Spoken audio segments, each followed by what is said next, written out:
Hello students, today we are starting the second part of chapter number 6. She was very efficient and caring. Rini nurse काफ़ी efficient थी. Efficient का मतलब होता है अपने काम में माहिर, कार्यकुशल थी. एंड केयरिंग और ख्याल रखने वाली थी, सेवा करने वाली थी. She would also read out good articles and stories to तारा. वो तारा के लिए अच्छे अच्छे आर्टिकल्स यानी कि जो अखबार में लेख छपते हैं उन लेखों को पढ़ती थी और कहानियाँ भी पढ़ा करती थी तारा के लिए. They shared many moments of laughter. वो काफ़ी देर हंसा करते थे. यानी कि रिनी नर्स और मिनल की माँ तारा ये लोग आपस में बैठकर खूब हंसते थे.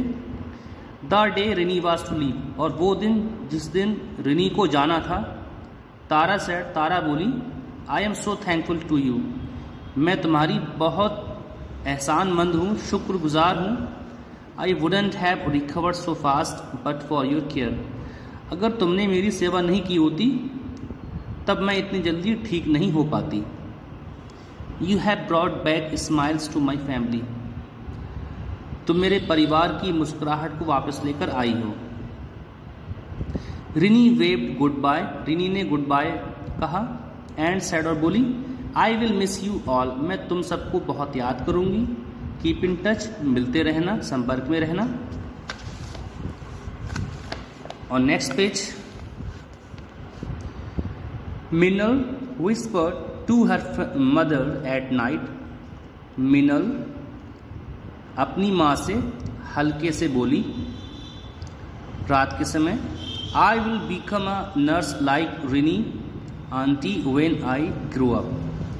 उसने कहा कि जब मैं बड़ी हो जाऊंगी तब मैं भी रिनी आंटी की तरह बड़े होकर एक नर्स बनूंगी.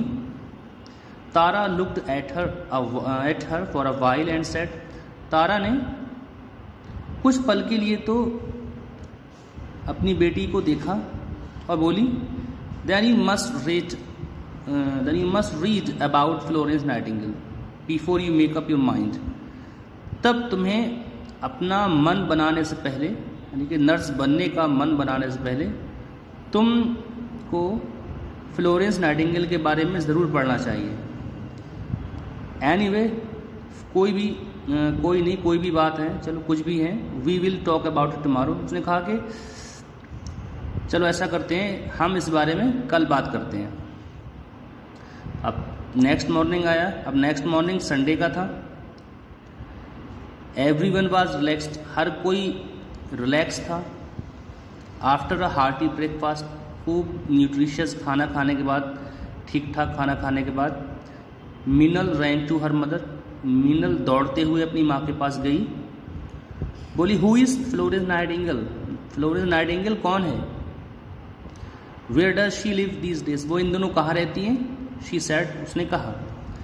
उसके बाद क्या होता है, Tara went to the book shelf and pulled out a biography of Florence Nightingale. Tara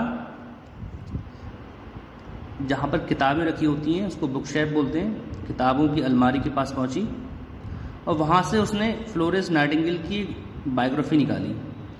biography वो होता है जो किसी के जीवन के घटनाओं पर आधारित जो एक कहानी लिखी जाती है, उसको हम बायोग्राफी बोलते हैं.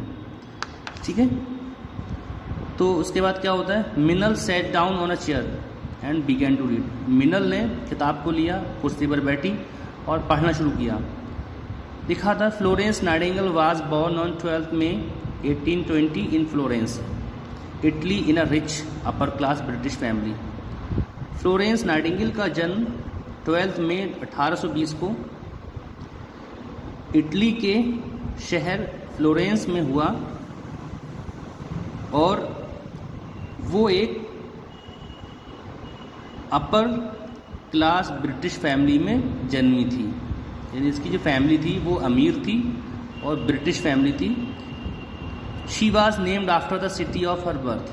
क्योंकि उसका जन्म फ्लोरेंस शहर में हुआ, इसीलिए इस वजह से उसका नाम उसके परिवार ने फ्लोरेंस रखा. From a very young age, बहुत ही छोटी सी उम्र से, she was involve in looking after the ill and the poor people in the village close to her father's estate. बहुत ही कम उम्र से ही वो बीमारों और गरीब लोगों की देखभाल किया करती थी, उसको शौक था। ये लोग उसके पिताजी की जो जागीर थी, जो रियासत थी एक तरह से मान लो, जो प्रॉपर्टी थी, उस गांव के आसपास जो लोग रहते थे उन गरीबों और बीमारों की सेवा करने की इसकी आदत थी। ठीक है बच्चों, इसके आगे अब हम कल पढ़ेंगे। यहाँ तक कोई डाउट हो तो आप मुझसे पूछ सकते हैं।